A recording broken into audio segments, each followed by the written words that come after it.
Genesis chapter 18 and part of 19. The three visitors.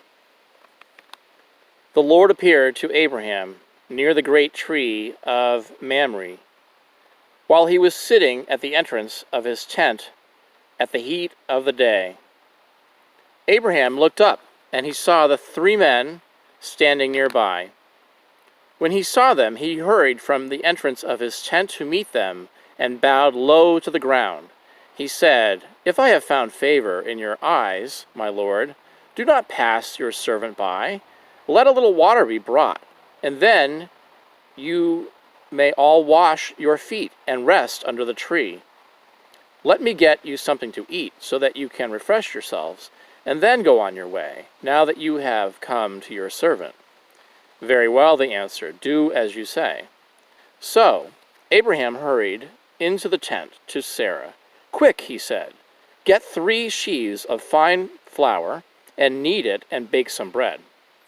Then he ran to the herd, and he selected a choice, tender calf, and he gave it to the servant, who hurried to prepare it. He then brought some curds and milk and the calf that had been prepared, and he set these before them. While they ate, he stood near them under the tree. "Where is your wife Sarah?" they asked him. "There in the tent," he said. Then the Lord said, "I will surely return to you about this time next year, and Sarah, your wife, will have a son." Now Sarah was listening in the entrance to the tent, which was behind him. Abraham and Sarah were already old and well advanced in years, and Sarah was well past the age of childbearing. So Sarah laughed to herself as she thought, "After I am worn out and my master is old, will I now have this pleasure?" Then the Lord said to Abraham, "Why did Sarah laugh and say, 'Will I really have a child now that I am old?' Is anything too hard for the Lord? I will return to you at the appointed time next year, and Sarah will have a son." Sarah was afraid, so she lied and said, "I did not laugh." But he said, "Yes, you did laugh." Abraham pleads for Sodom. When the men got up to leave, they looked down toward Sodom, and Abraham walked along with them to see them on their way. And then the Lord said, "Shall I hide from Abraham what I am about to do? Abraham will surely become a great and powerful nation, and all the nations on earth will be blessed through him. For I have chosen him, so that he will direct his children and his household after him to keep the way of the Lord by doing what is right and just, so that the Lord will bring about for Abraham what he has promised him." Then the Lord said, "The outcry against Sodom and Gomorrah is so great, and their sins so grievous, that I will go down and see if what they have done is as bad as the outcry has reached me.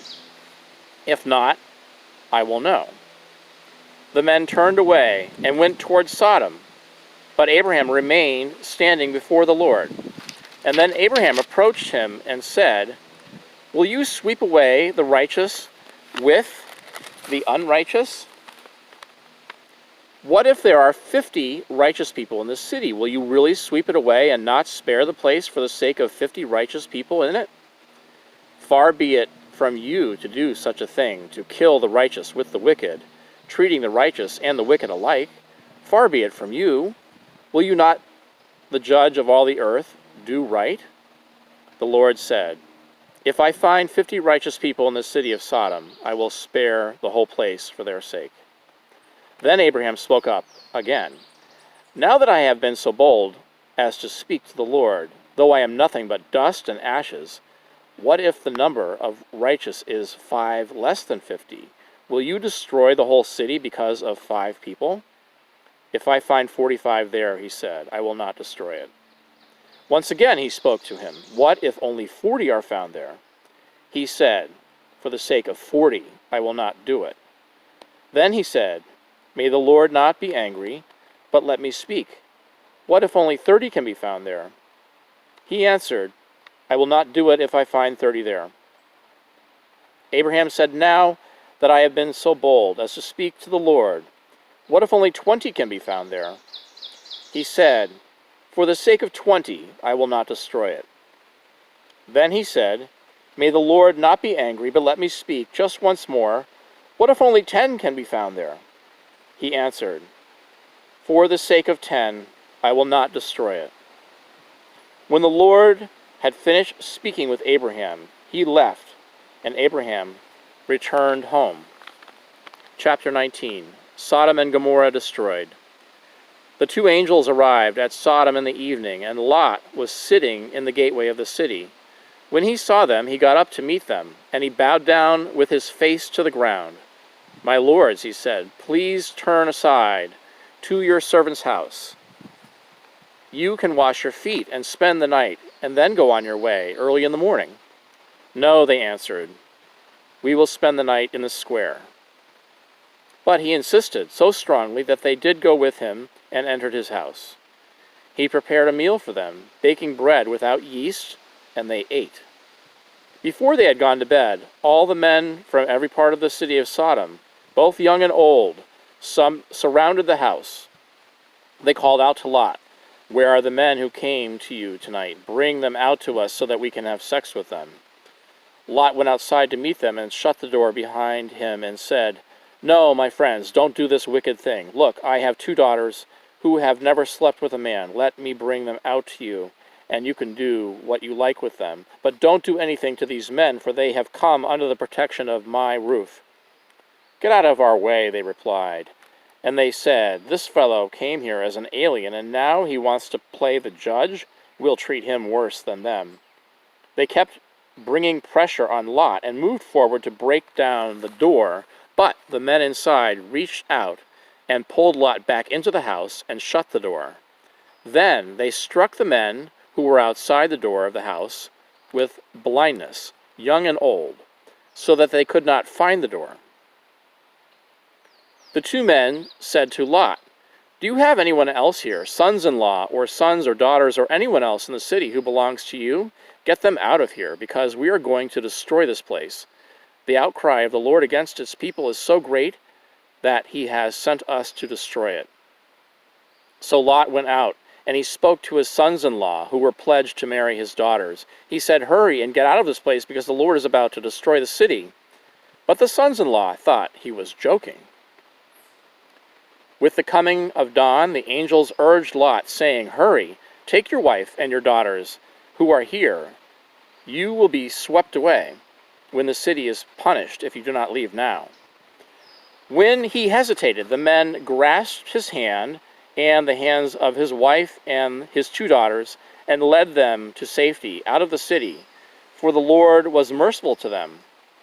But as soon as they had brought them out, one of them said, "Flee for your lives. Don't look back, and don't stop anywhere in the plain. Flee to the mountains, or you will be swept away."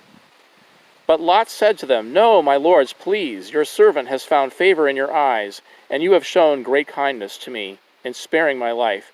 But I can't flee to the mountains. This disaster will overtake me, and I'll die.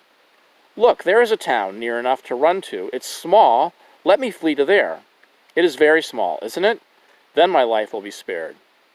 He said to them, "Very well, I will grant this request too. I will not overthrow the town you speak of.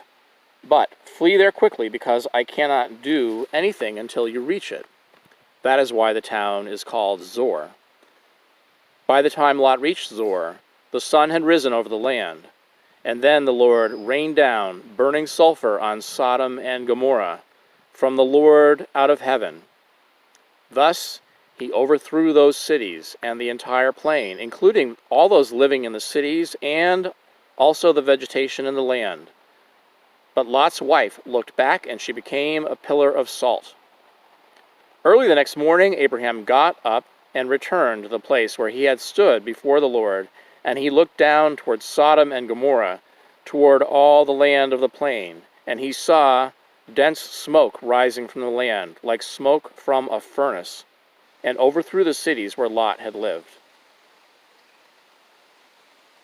The word of the Lord.